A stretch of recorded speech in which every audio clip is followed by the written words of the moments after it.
Doctor Syed आपसे मैं एक सवाल करना चाहूँगी जो बहुत ज़रूरी है आजकल के हवाले से, जो रमज़ान का महीना चल रहा है और सहरियाँ अफ्तारियाँ, इसमें हमारी डाइजेशन बिल्कुल डिस्टर्ब हो जाती है क्योंकि रूटीन पूरे साल के हिसाब से डिस्टर्ब हो जाती है। फिर इसमें हम लोग फ्राइड आइटम्स भी बहुत खाते हैं, इफ्तार पार्टीज़ होती रहती हैं, तो इसमें हम अपने मादे को किस तरीके से हेल्दी रख सकते हैं?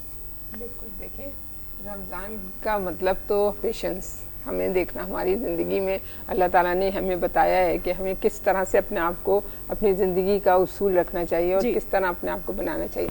लेकिन इसमें सबसे ज़्यादा हम लोगों ने इस चीज़ को करा है कि जैसे रमज़ान आते हैं एकदम दिमाग में आता है बस पकोड़े और समोसे। बिल्कुल, इससे बगैर कुछ नहीं हो सकता। पकोड़ों के बिना कैसे? पकोड़ों के बगैर तो कोई भी नहीं हो सकता। और वाकई में ये बात बिल्कुल ट्रू है कि हम लोग वाकई में सोचते ही हैं कि खाने में मेज पे वो चीजें होना चाहिए। तो क्या करना चाहिए? तो हमें बस यही करना चाहिए कि अपना देखें, आजकल तो जो भी चीज़ है वो सबसे इम्पोर्टेंट आप लोगों के लिए स्पेशली मैं बता रही हूँ कि हाँ, जितने भी बैठे हुए लोग वो सिर्फ इस बात का ख्याल रखें कि आजकल हार्ट अटैक का भी कुछ नहीं पता कब किस वक्त हो जाता है, ये भी, और ब्लड प्रेशर और हार्ट अटैक रेट ज्यादा सिर्फ आपकी खुराक की वजह से होता है। और खुराक आप जितनी भी अच्छी ले लें, अगर आप टाइम पे नहीं लेते हैं तो समझे वो बेकार है। सही टाइम हमें किसी को नहीं पता कि हम कौन से टाइम पे तो यूटिलाइज होता है। मैं आपको यही बता रही हूँ कि हमारा डाइजेशन होता क्या है बॉडी के अंदर।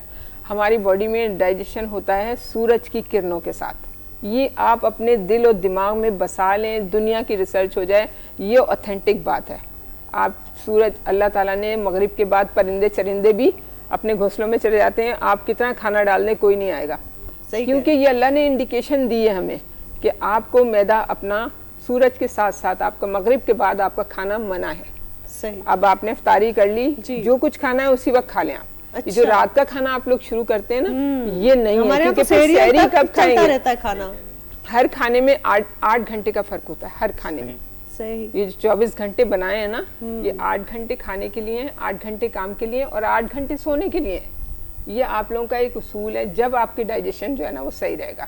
हमारी बॉडी का एक डाइजेस्टिव तो अफ्तारियों में कौन सी चीज कसरत से हम इस्तेमाल करें कि हमारे जो है वो थोड़ी सी एसिडिटी का जो इश्यूज होते हैं आजकल रमजान में खास तौर पे, उसको कवर कैसे किया जाए? देखिए, सबसे अच्छी बात तो ये है कि तली हुई चीजें जो है ना वो आपके लिए एक जहर है, और तली हुई चीजों के बगैर आपका गुजारा नहीं है। तो आप लोग ये करें कि जो भी तेल लेते हैं ना, उसमें आप सरसों का तेल मिक्स कर लें।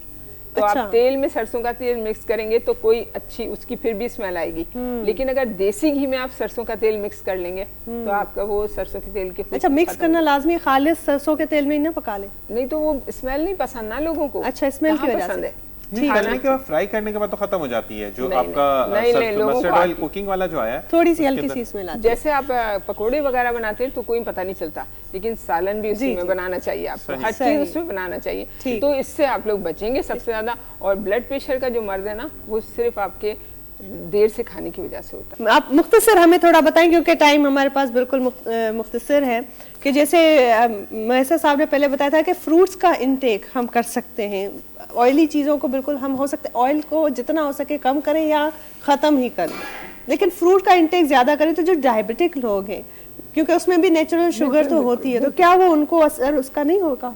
नहीं। अच्छा, वो फ्रूट ले सकते हैं? आप फ्रूट ले सकते हैं, जूस के फॉर्म में नहीं ले सकते। अच्छा, पल्प उसका लेना जरूरी है। फ्रूट में भी वो फ्रूट जिनके अंदर शुगर की मिकदार कम हो, जैसे सेब है। अगर आप 8 घंटे में ले रहे हैं तो आप आराम से केला भी ले सकते हैं, कीनू भी ले सकते हैं, आप सब ले सकते हैं। आप ये देखें कि आपने डिफरेंस कितना रखा खाने में, एक मील से दूसरे मील का। ये होता ही नहीं है जो हम लोग 4-4 घंटे में खाना खा लेते हैं। और अफ्तारियों में जो फ्रूट चाट आता है बहुत बड़ा बाउल भर के, नहीं इतना भी नहीं लेना चाहिए, लेकिन हर चीज इत्तेदाल के साथ बहुत थोड़ी लें। आप अपना थोड़ा सा पेट खाली रखें। ओवर ईटिंग से ये होता है कि आपको ब्लड प्रेशर का मर्ज होता है। आप इमेजिन नहीं करेंगे, ये एक बहुत अनोखी सी बात लग रही है, लेकिन क्योंकि आर्टरीज वगैरह जो हमारी हैं ये ब्लॉकेज क्यों होती हैं, क्योंकि हम लोगों का कोई रूटीन नहीं है, कोई हमारा बैठने का टाइम, काम का टाइम कुछ नहीं रहा है। हम लोग बिल्कुल ही रात को खाते हैं, रात को ड्यूटी करते हैं, जबकि रात बनी है सोने के लिए, दिन बनी है आपको पता है। अच्छा, एक मुझे बताएं कि एक शहरी में कोई एक ऐसी चीज कि अब गर्मियां बहुत हो गई हैं, बढ़ गई हैं आहिस्ता आहिस्ता, जैसे रमजान उल मुबारक बढ़ता जा रहा है, तपिश जो है गर्मी की ज्यादा आती मैं तो ये समझती हूँ कि मैं तो रोजों में ये करती हूँ कि तुखमलंगा दूध में डाल के ले लें या फिर शरबत में, जो भी आप चाह रहे हैं, बिल्कुल वो तो मस्ट है, वो आप लेना। अच्छा, वो तुखमलंगा तो कहते हैं कि रात को भिगो के रखें, नहीं कोई जरूरत नहीं होती, इसलिए कि आप थोड़ी सी देर भिगो दें उसको ताकि वो बड़ा थिक सा हो जाता है, 15-20 मिनट हाँ, अच्छा हो जाता है। हाँ बस वो जरूरी है, वो बहुत अच्छी चीज है।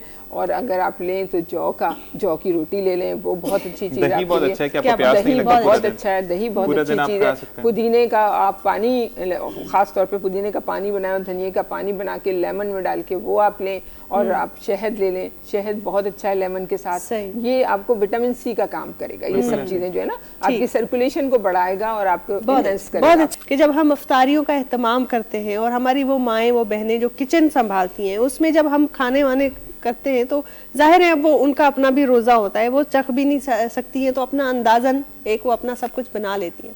लेकिन उसमें काफ़ी ऐसी चीज़ें होती हैं जो पहले बना लेती हैं। फॉर एग्जांपल 2, 3, 1 बजे तक चीज़ बना के रेफ्रिजरेट कर ली और फिर इफ्तारी में करते। तो ये जो रखा हुआ खाना या कुछ घंटों का या 1 दिन पहले की रखी हुई कोई भी चीज़ है, उनमें कौन कौन सी ऐसी चीज़ें होती हैं जो हम इस तरह रख के खा सकते हैं, और कौन सी चीज़ें जो हम फौरी तौर पर खा लें तो ज़्यादा अच्छा है? ये ताज़ा या रख के खा सकते हैं? ताज़ा, फ्रेश खाना। वरना हमारे यहाँ ऐसा होता है, मेरे घर में भी अक्सर ये होता है, फ्रूट चाट काट के रख लिया 2-3 घंटों के लिए कि इफ्तारी में खाएंगे। अल्लाह ताला ने जो केले का जो है ना, वो जो चीज आपको फौरन तोड़ के खाना है ना, आप क्या समझते हैं, अखरोट अल्लाह ताला ने जो बनाया हुआ ना, वो फौरन खाना, वो जो हम लोग मेवे रखे हुए बना लेते हैं और पैकेट मिलते हैं ना, वो नुकसानदेह हैं, वो बजाय फायदा नहीं, उसकी पोटेंशियल खत्म हो जाती है, उसकी जो पोटेंशियल। इसी तरह हम ये 2 चीजें स्पेशली, इन 2 चीजों को आप उसी वक्त खाएं। प्याज भी आप उसी वक्त काट के खाएं तो आपको वो फायदा मिलेगा, उससे आपका हाजमा, डाइजेशन सिस्टम सब सही होगा, आपकी स्किन भी सही होगी। तो ये जो चीज है ना, ये 2 चीजें वैसे तो इम्पोर्टेंट है,